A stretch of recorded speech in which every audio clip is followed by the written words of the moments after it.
Barn wood. You never know what you're going to use it for. Well, I took a whole bunch of old barn wood and turned it into a beautiful housewarming gift for some friends of mine. Let me show you how I did it.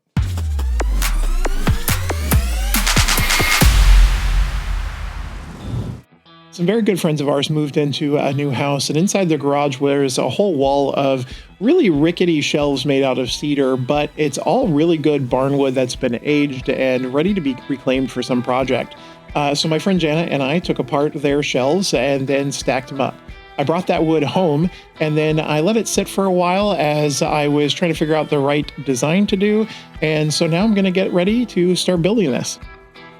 So to start this project, I need to get the wood into usable panels that I can put on the CNC. So some of this was tongue and groove, so I'm going to go ahead and add some glue and stick them together, then clamp them up so I have my back panel, because this is the nicest bit of the wood that was salvaged. The rest of it, I had to pull out some nails and do a little bit of sanding on the edges to make them joint a little bit better. I didn't want to run them through the jointer because I wanted to keep that natural wavy gap pattern as well. So just gluing them all up and making different panel sizes that I can put on the CNC. I don't usually work with reclaimed wood, so this was kind of a fun project for me to do one of these things that I've seen a lot of other makers do, but something I've always wanted to do. Okay, so let's talk about how we're going to design this project. So first of all, I went ahead online and found kind of a reference image for me, something that kind of looks kind of the way I'm looking to build this. I really like how this has the wood backing. I've got a moon, I've got some trees in the foreground, midground, and then mountains in the background. I like how simple it is for a few layers that we're going to do. So I then went ahead and created the basically 3 layers I'm going to create on the CNC. I created a mid layer with some trees and a moon.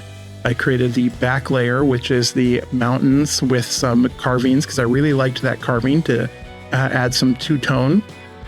And then the top layer, which is a couple of trees and a Sasquatch from an image I grabbed online, and then I basically joined it all together. And really what I did was I came in with the freehand drawing tool to create these trees, and I basically just created some trees to basically go around. That was a very poor example, but as I was, drawing around here, I would slowly do a cone shape, and there we go. Here's a little bit faster, but a better idea of kind of what I was doing. So going around like that and to create a couple of trees on this process. And then I went ahead and trimmed all the vectors together to connect them so that we'll cut them out of these few pieces. So again, we're going to do 3 pieces. I'm going to cut out the top layer, the back layer this is going to be a second carve. And then a cutout of this mid layer with the moon as well. So to toolpath this, it really is just as simple as basically all of this is going to be a profile path to cut out. The only thing I'm going to do a little bit different is the actual carving itself. I need to ungroup these.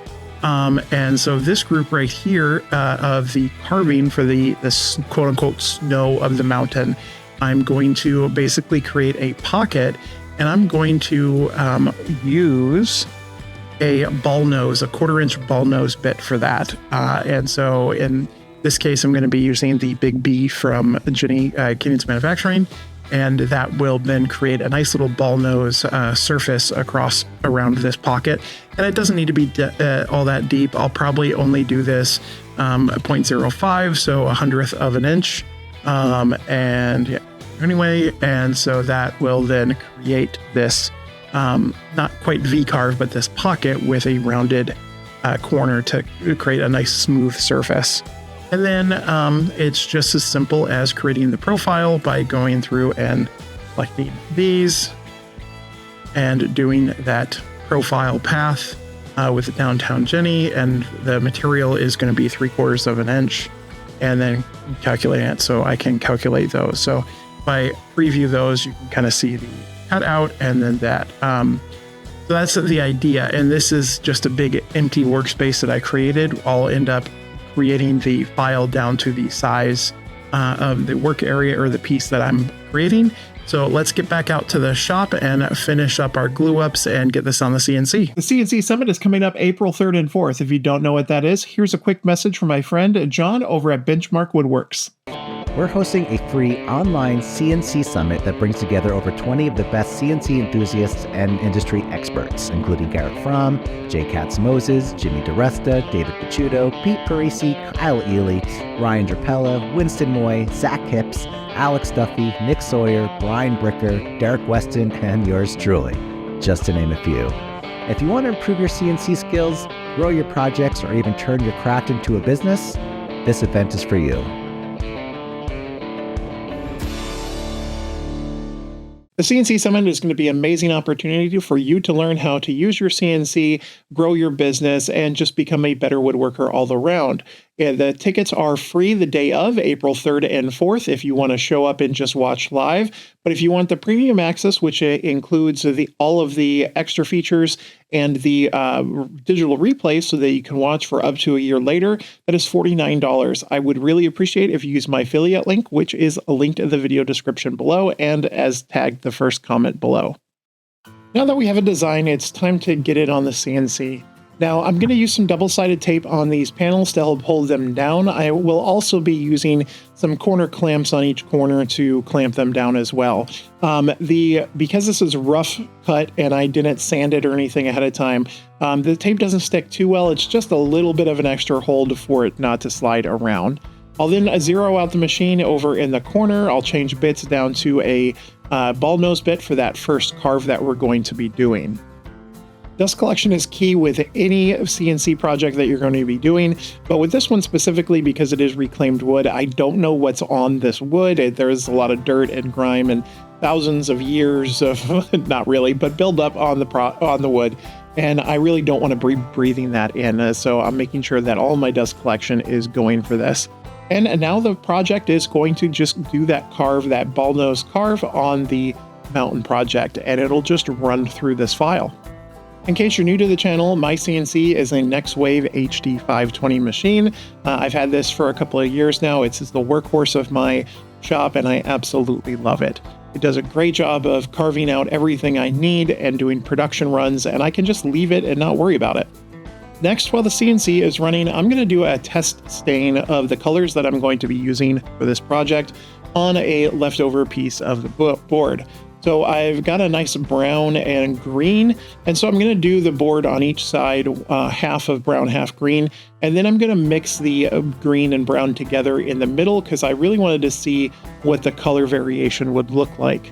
After I'm done, I'll go ahead and just kind of rub it again with a second coat on each corner just so I can see if it makes any difference with the level. And then finally, I'll use a blowtorch to blow a little bit of the end because I want to see if I need to re-age this or not and see how that looks. So this gives me 6 distinct areas of color variations that I can then pick between. As you can see, I really don't like the way the aging looks, so I'm going to go with non-blowtorching. Now that the CNC is done, I will go ahead and switch the bit down to the Downtown Jenny 1/4" bit.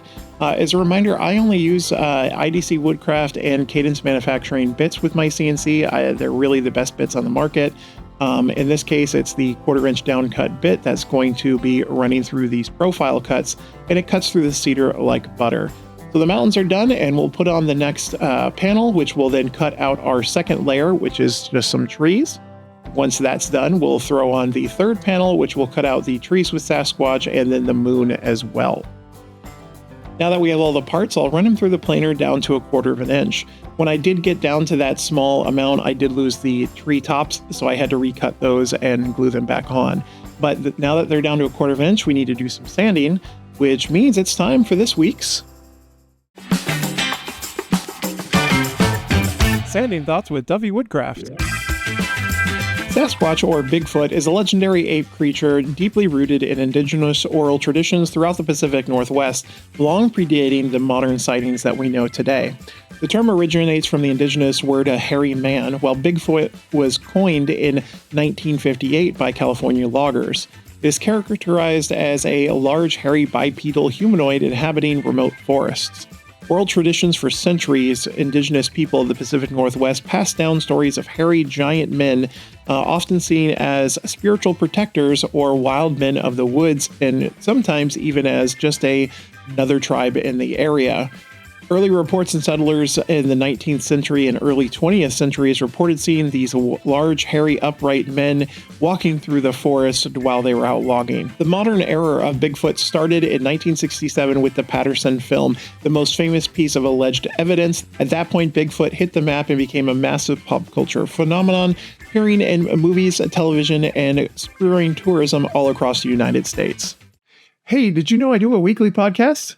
Welcome to Whatcha, making a podcast about sharing ideas and connecting with the maker community. You have a book coming out. I was about to mention that.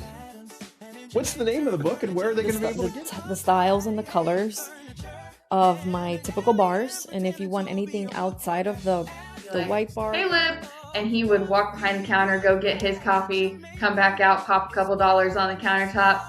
See you tomorrow. And he's back at it again, making more ice cream from wood. Welcome to What You're Making, a podcast where we talk all. The podcast comes out every Wednesday with new episodes, and you can find us everywhere you get your normal podcasts, like Spotify and iTunes, and on YouTube at What You Making Show. I hope you give us a listen, and now back to the build.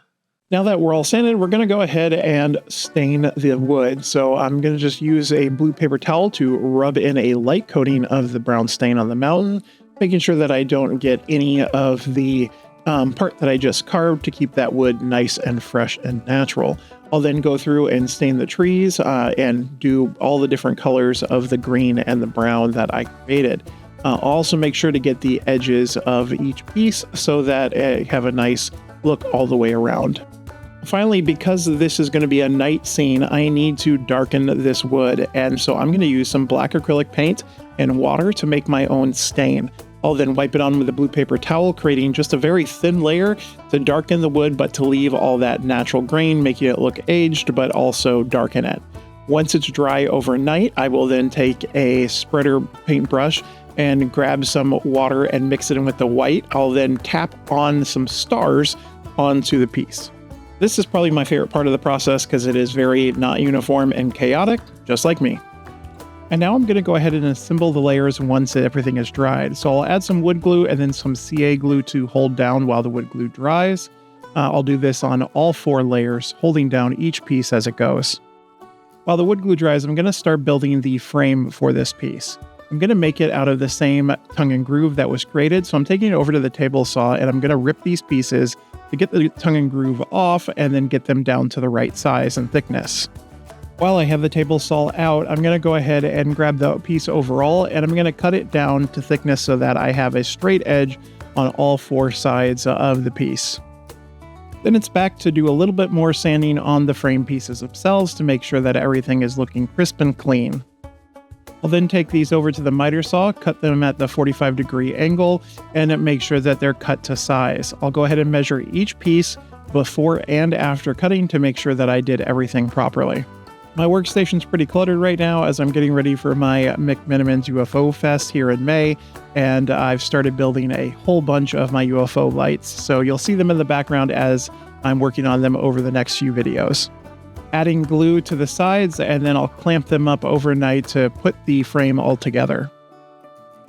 When the glue dries, I'll go ahead and hit it again with 220 grit sandpaper just to smooth over all the edges, and then I'll blow it off with some compressed air to make sure it's nice and clean to get ready for finish. I'll spray with a spray lacquer from Deft to make sure I get all of the corners spraying down into the crevices and do a bunch of light, even coats.